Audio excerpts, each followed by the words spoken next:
ربنا آتنا في الدنيا حسنة وفي الآخرة حسنة وقنا عذاب النار. نحمده ونصلي على رسوله الكريم أما بعد فأعوذ بالله من الشيطان الرجيم رب اشرح لي صدري ويسر لي أمري واحلل عقدة من لساني يفقه قولي ربی یسر ولا تعسر وتمم بالخیر۔ جنت کے طلبگار رب کو سب کچھ دینے والے ہوتے ہیں۔ ابو بکر صدیق رضی اللہ تعالیٰ عنہ نے حضرت بلال کو آزاد کروایا۔ انہوں نے کہا اگر آپ نے مجھے اپنے لیے خریدا ہے تو پھر اپنے ہی پاس رکھ لیجئے، اور اگر اللہ تعالیٰ کے لیے خریدا ہے تو پھر مجھے آزاد کر دیجئے اور اللہ کے راستے میں عمل کرنے دیجئے۔ حضرت ابو بکر صدیق نے یہی کیا۔ صحیح بخاری کی یہ روایت ہے، یعنی انہوں نے خریدا تھا۔ آج کے دور میں ایسی جیسے کوئی گاڑی خریدے بڑی سی، کوئی لینڈ کروزر، اور اس کو اللہ کے لیے وقف کر دے۔ فائدہ لے سکتے تھے لیکن نہیں لیا، کیونکہ وہ تو جنت کے راہی تھے۔ اور مجھے بڑا رشک آتا ہے حضرت ابو بکر صدیق پہ رضی اللہ عنہ۔ میں سوچتی ہوں کہ انہوں نے بلال کو آزاد کروا کے ان کی ساری زندگی کی نیکیوں میں اپنا ہاتھ ڈال دیا، حصہ ڈلوا دیا۔ ایک ایک نیکی ابو بکر کے کھاتے میں جائے گی، سبب بنے دوسرے کو اللہ کی طرف لانے میں، دوسرے کے اسلام کی طرف۔ یاد رکھیے کہ جنت کے طلبگاروں کو ایک اور قیمت بھی چکانی پڑتی ہے، اور وہ کیا ہے کہ اپنے پیٹ کو ان لقموں سے بچانا پڑتا ہے جو اللہ کی ناراضگی کے ہوں۔ صحیح بخاری کی ایک روایت ہے حضرت عائشہ رضی اللہ تعالیٰ عنہ سے، کہتی ہیں کہ حضرت ابو بکر صدیق کا ایک غلام تھا جو روزانہ انہیں کچھ کمائی دیا کرتا تھا، اور ابو بکر صدیق اپنی ضرورت میں استعمال کرتے تھے۔ ایک دن وہ غلام کوئی چیز لایا اور ابو بکر صدیق نے بھی اس میں سے کھا لیا۔ پھر غلام نے کہا آپ کو معلوم ہے کہ یہ کیسی کمائی ہے؟ آپ نے پوچھا کیسی ہے؟ اس نے کہا میں نے زمانہ جاہلیت میں ایک شخص کے لیے کہانت کی تھی، یعنی کہانت ہوتی نا اسٹرانومی، جیسے ستاروں کو دیکھ کے نجوم والی کیفیت، لوگ جو پامسٹری ٹائپ کی چیز۔ حالانکہ مجھے کہانت نہیں آتی تھی، میں نے صرف اسے دھوکہ دیا تھا، لیکن اتفاق سے وہ مجھے مل گیا اور اس نے اس کی اجرت مجھ کو یہ چیز دی تھی، آپ کھا بھی چکے ہیں۔ ابو بکر صدیق رضی اللہ عنہ نے یہ سنتے ہی اپنا ہاتھ منہ میں ڈالا اور پیٹ کی تمام چیزیں قے کر کے نکال ڈالی۔ اللہ اکبر۔ شبے میں تھا، چلا گیا، کھانے سے پہلے نہیں پتا تھا کیا ہے، بعد میں پتا چلا قے کر دی۔ کیوں کہ پیٹ ہو صدیق اکبر کا اور لقمے جائیں رب کی نافرمانی کے، یہ ممکن نہیں۔ یہی لوگ ہوتے ہیں جو جنت کی طلب رکھنے میں سچے تھے۔ ہم سب اپنا اپنا محاسبہ کریں، کیا واقعی ہم نے اپنے آپ کو جنت کے لیے تیار کیا؟ ہم نے اپنے بچوں کو جنت کی طلب رکھی، ان کے دلوں میں تڑپ رکھی؟ اس دور کا تو بچہ بچہ جنت کا متمنی تھا اور چاہتا تھا ہر اس کو راستے سے ہٹا دیں کہ جو اللہ کے نبی صلی اللہ علیہ وسلم کو تکلیف دیتا ہے۔ ابو جہل کا نام تو آپ نے بھی سنا ہوگا، اللہ کے نبی صلی اللہ علیہ وسلم کا دشمن، اللہ کا دشمن۔ کہ آپ نے فرمایا کہ میری امت کا فرعون ابو جہل ہے، اور یہ موسیٰ کے فرعون سے زیادہ شدید ہے۔ اس کو کس نے مارا؟ 2 بچوں نے، معوذ اور معاذ، افرا کے بیٹے تھے۔ قسمیں کھا کے آئے تھے کہ میں ان کو ماروں گا، وہ کہتا تھا میں ماروں گا۔ وہ کون سی مائیں تھیں جو ایسی تربیت کرتی تھیں؟ آج اس امت کو ایسی ہی ماؤں کی ضرورت ہے۔ اگر ہم نے اپنے بچوں کے لیے جنت کی تمنا نہ رکھی تو نہ جانے کل کے دور میں تو لوگ شاید اس جنت کا انکار ہی نہ کرنے لگ جائیں۔ ایک صحابی تھے، جنگ کا میدان ہے، اللہ کے نبی صلی اللہ علیہ وسلم سے کہتے ہیں کہ اگر میں آج مارا جاؤں تو میں کہاں جاؤں گا؟ آپ نے فرمایا تو جنت میں جائے گا۔ پھر انہوں نے کھجوریں پھینک دیں جو ان کے ہاتھ میں تھیں اور میدان جنگ میں گئے اور شہید ہو گئے۔ صحیح بخاری کی روایت ہے کہ میں کھجوریں کھانے میں اپنا وقت لگاؤں اور جنت میری منتظر ہے۔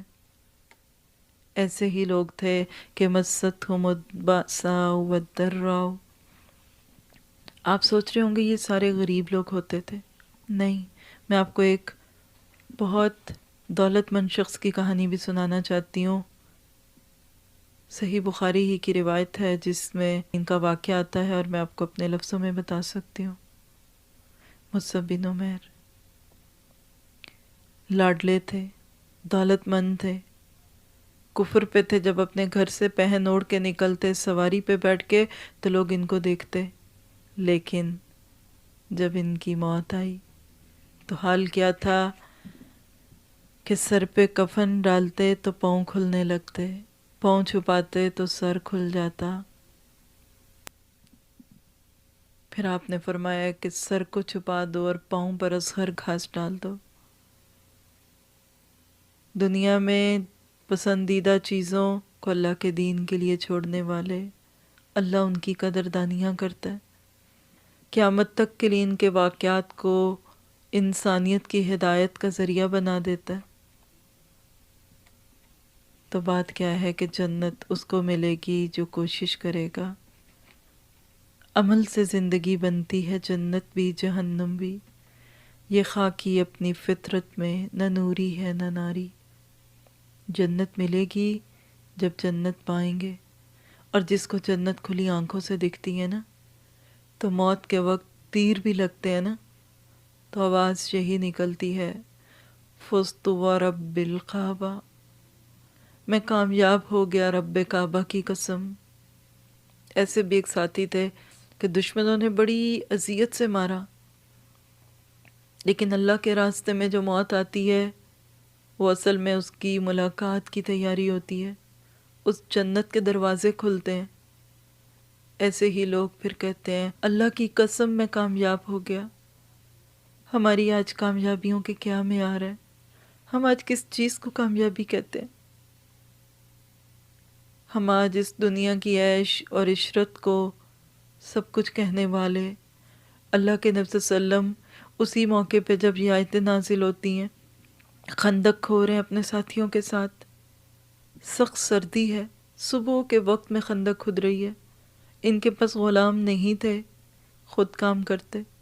اللہ کے نبی صلی اللہ علیہ وسلم نے جب اپنے ساتھیوں کو اس طرح کام کرتے دیکھا تو آپ نے ان کے لیے دعا کی، ان کی ہمت بندھائی، اللہم ان العیش عیش الآخرہ، اے اللہ عیش زندگی تو بس آخرت کی زندگی ہے، فاغفر للانصار والمہاجرہ، اے اللہ انصار اور مہاجرین کی مغفرت فرما۔ اپنے جوش دلایا، کتنا پیارا طریقہ آتا تھا آپ کو کام کرانے کا، کام کرنے والوں کی ہمتیں بناتے ہیں۔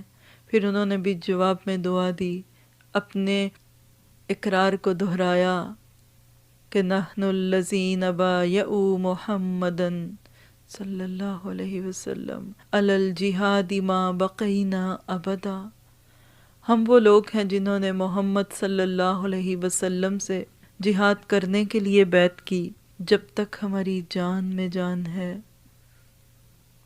اللہ کے نبی صلی اللہ علیہ وسلم ایسے لوگ نہیں تھے کہ جو بیٹھ کے صرف تسبیح کے اوپر اللہ کے نعرے لگانے والے یا تسبیحات پڑھ کے سوچیں کہ جنت مل جائے گی۔ عملی جنت چاہیے تھی ان لوگوں کو۔ غزوہ خندق ہی کے موقع پہ مٹی کو اٹھا اٹھا کے لوگ اپنی کمروں پہ رکھ رہے تھے، سروں پہ رکھ رہے تھے۔ آپ کا اپنا پیٹ مبارک مٹی سے ہٹا ہوا تھا۔ ایسے لوگ ہی ام حسبتم ان تدخلوا الجنہ، اس سوال کا جواب دیں گے کہ اللہ تعالیٰ ہم نے یہ نہیں سوچا تھا، ہم نے تو قربانیاں کر کے دکھا دیں کہ ہمیں جو جنت چاہیے وہ پانے کے لیے ہم ہر طرح کی قربانی کرنے کو تیار ہیں۔ کتنی خوشی سے دین کا کام کرتے تھے. ہم تو مرتے دم تک اسی کام پہ رہیں گے. صحیح بخاری کی ایک روایت ہے حضرت انس رضی اللہ تعالیٰ عنہ سے، کہتے ہیں اتنی بھوک تھی اس وقت بھی، ایک تو بھوک، ایک سردی، ایک خوف، ٹینشن، دشمن آنے والا ہے. آج تو لگتا ہے کہ اسلام کا نام مٹ جائے گا. سارے گروہ مل کے آئے تھے، ایک نہیں، ساری سپر پاورز مل کے آ گئی تھی، آؤ آج ان کو ختم کر دیتے ہیں. اور وہ نختے لوگ خندقیں کھود رہے ہیں، اور بھوک ہے، کھانا نہیں، کسی کو فکر نہیں کہ لاؤ کچھ کھانا پکا لوں. مشن تھا نا، کام سے محبت تھی. بھوک سہنی پڑتی ہے کام کرنے والوں کو. یاد رکھیے کہ جنت کو پانے والے نارمل زندگی بسر کرنے والے نہیں ہوتے، آرام پسند نہیں ہوتے. حضرت انس کہتے ہیں کہ ایک شخص مٹھی بھر جو لے آتا اور لوگ اسی کو تھوڑا تھوڑا کھا لیتے. ایسا تیل لے آتے جس کا ذائقہ بدل چکا ہوتا، اس کو ملا کے ان جوں کے اندر کھلا دیا جاتا. وہ بھوکے ہوتے تھے، یہ کھانا ان کے حلق میں چپک جاتا، اس میں بدبو ہوتی تھی، لیکن وہ کھا لیتے تھے. ان کو بھی بھوک لگتی تھی، ان کو بھی تکلیف ہوتی ہوگی، ان کی بھی زبان ٹیسٹ کانشیس تھی، ان کا بھی دل کرتا تھا ہر دن نئی چیز ملے. لیکن ایک ہی لگن ہے نا کہ جنت چاہیے، ہم اس جنت کو پانا چاہتے ہیں. سوچ کا فرق ہے صرف، عمل خود بخود بدل جاتے ہیں. جب دنیا کو جنت بنانا چاہتے ہیں تو اس کے عمل کرتے ہیں نا. کوئی آسانی سے تھوڑی مل جاتی ہے یہ دنیا بھی، کتنی محنت کرتے ہیں تو ملتی ہے.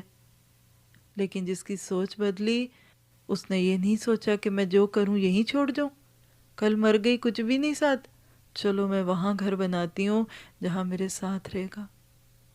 دیار غیر میں گھر کیوں نہیں بناتے؟ کیوں کہ پتہ نہیں کب جانا پڑے، چلو جہاں رہنا ہے وہیں بنائیں گے. اصل بات ہے سوچ بدلنے کی.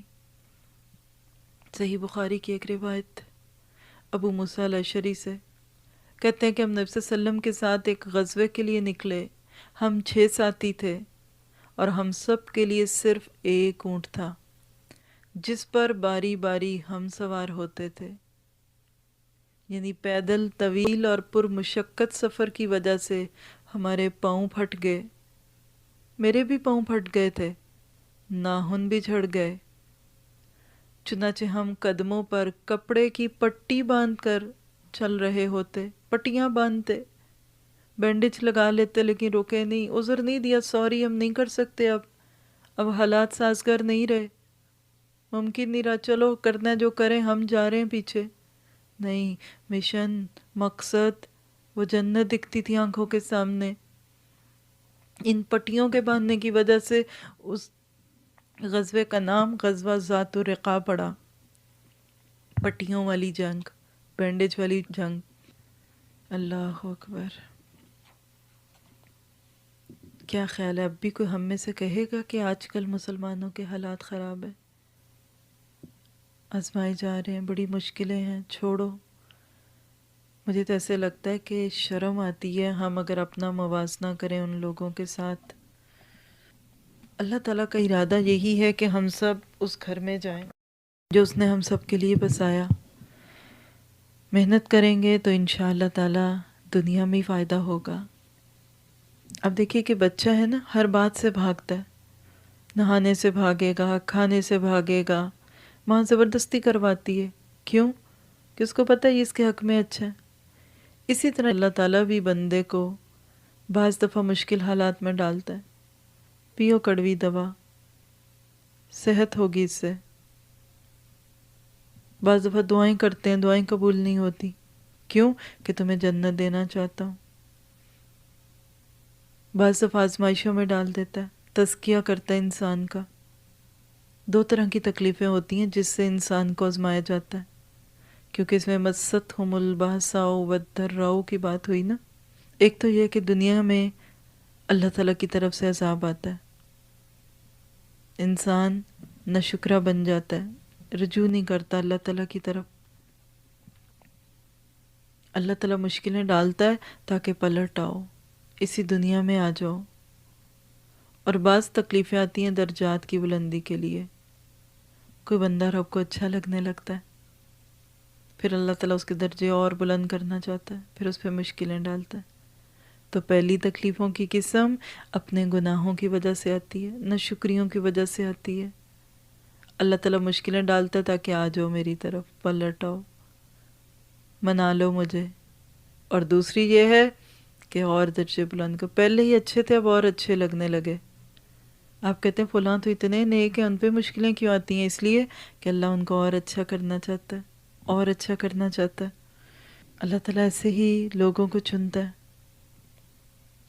اپنے لیے پوچھتے ہیں کیا میں واقعی جنت میں جانا چاہتی ہوں؟ کیا میرے دل میں اس کی تمنا ہے؟ تو پھر ایک دفعہ محبت سے تلاوت سنیے اس آیت کی، اور کوئی نہ کوئی کمٹمنٹ کریں اپنے ساتھ کہ میں نے اس جنت کو پانے کی کوشش کرنی ہے. کیونکہ اللہ کی مدد بھی انسانوں کو اسی وقت آتی ہے جب انسان مصیبتوں کو برداشت کر لیں، اور جب وہ ثابت قدم رہیں اور مصیبتوں کے آگے کھڑے ہو جائیں کہ اللہ ہم نے ہر حال میں تیرے دین پہ قائم رہنا ہے اور تیری اس جنت کو پانے کی تمنا کرنی ہے. آئیے تلاوت سنتے ہیں اس ایک آیت کی. أَمْ حَسِبْتُمْ أَن تَدْخُلُوا الْجَنَّةَ وَلَمَّا يَأْتِكُم مَّثَلُ الَّذِينَ خَلَوْا مِن قَبْلِكُمْ مَسَّتْهُمُ الْبَأْسَاءُ وَالضَّرَّاءُ وَزُلْزِلُوا حَتَّى يَقُولَ الرَّسُولُ وَالَّذِينَ آمَنُوا مَعَهُ مَتَى نَصْرُ اللَّهِ أَلَا إِنَّ نَصْرَ اللَّهِ قَرِيبٌ.